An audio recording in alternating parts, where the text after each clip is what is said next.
Hey guys and girls, this weekend I've been playing the Battlefront 2 beta and I can honestly say I'm really impressed. So I thought I'd make a quick video about the things that I like and don't like about the game, and also what works and what doesn't in my opinion. Let me know in the comments if you agree or disagree with what I'm saying. And I'm going to start off the list with the things I enjoyed the most. I hope you enjoy, and remember to like and subscribe for more content.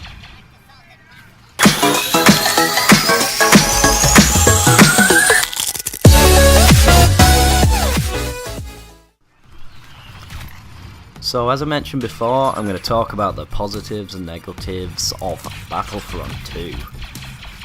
I've picked up on a couple of things that have kind of annoyed me and I think don't work very well. I've also picked up on a lot of pros, such as the hero system. It's based on player skill in Battlefront 2. Battlefront 1 was very much random pickups. You didn't really need much skill to be able to use the main selling points of the game almost. So I'm glad they've changed that, and as you can see, that there's a variety, a big variety of characters and vehicles, etc. to choose from. Each of them varying in points. The heroes, of course, 5,000 points each. Really enjoyable to play, but you also have to be skilled enough to use them. It can be quite difficult. I've died multiple times within a few seconds of getting Han Solo, etc. Rare.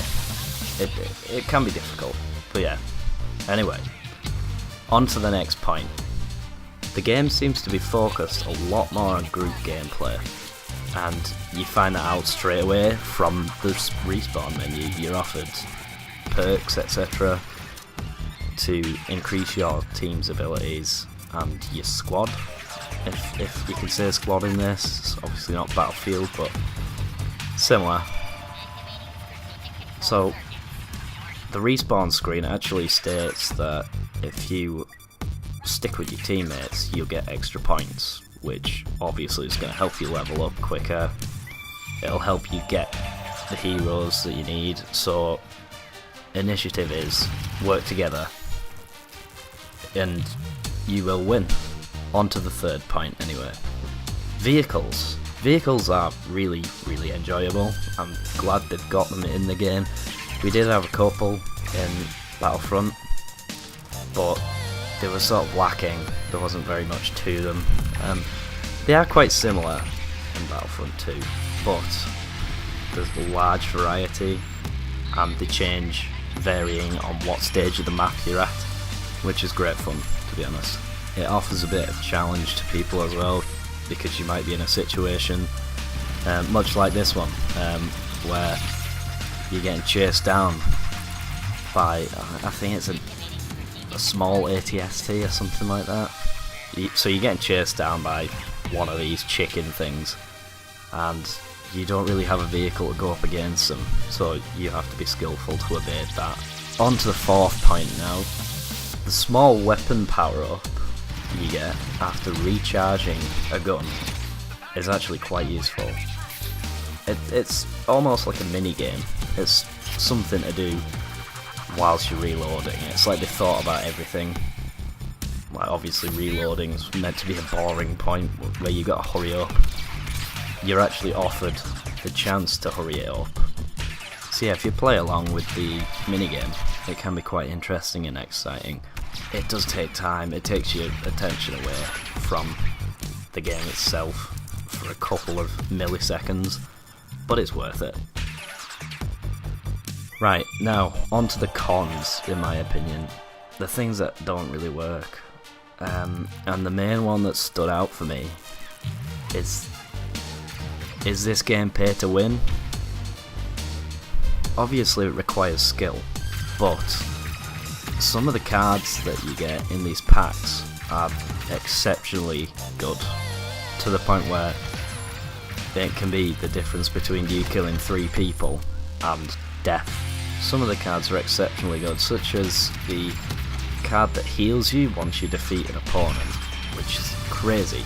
I mean, you can get up to 40 health back, I believe, with each opponent you kill. So imagine chucking a grenade in a room, running in, getting shot at, and then it kills 2 or 3 people. You're instantly back up to full health. You start killing off other people again. You're just pretty much unstoppable if you have that. And especially with the heroes, I've seen a lot of people using it massively to their advantage, to the point where it's nearly impossible for others to play the bloody game. And it's upsetting that you can actually buy these with real money. Obviously it's complete fluke that you get them, but I think it offers a bit of a pay to win aspect, which I'm not keen on. Another thing, you can't actually play as a squad. Well, from the beta, that's what I'm assuming, because although you grouped up completely randomly with people, fair enough, most of the time they don't stick together. There's no way of knowing on the map who you're with, and if somebody goes and hops into a vehicle in your squad, then you're not going to pick up any extra things for being near them. You're not going to get any extra points.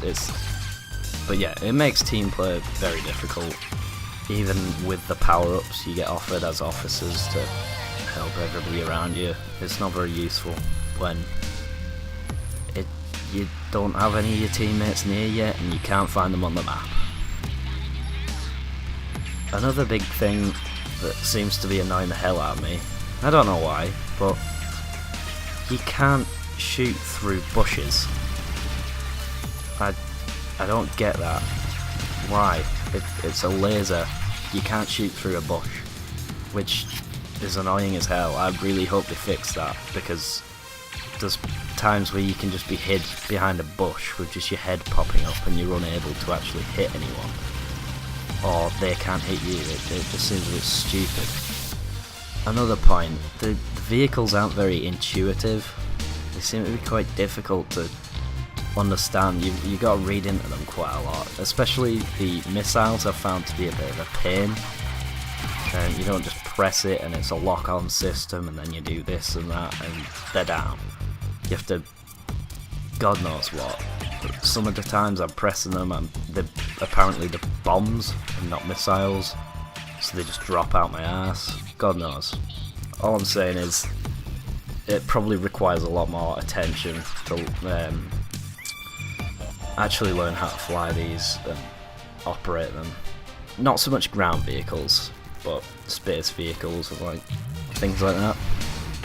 And finally, the space battles.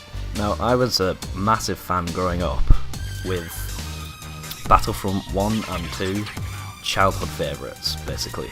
And the thing I specifically liked the most is you could infiltrate the enemy ships, go inside and actually fight on foot, destroy the shields etc. from within the actual ship, whereas these space battles seem completely locked in spaceships.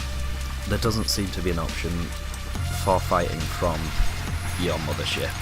I specifically remember shortly after the release of episode 3, General Grievous's ship on Battlefront 2 versus, I think it was the Republican ship, and you'd have both ships firing at each other the whole time. You'd have smaller ships flying around outside, droids etc, and then you could infiltrate the base, go in and attack the cores and the reactors, the shields, the weaponry, everything, and you could take it out from the inside. But it sort of limits people that are just wanting to fly around with space battles, like, because I'm more of a hands-on foot fighter person. I can't be bothered with vehicles most of the time.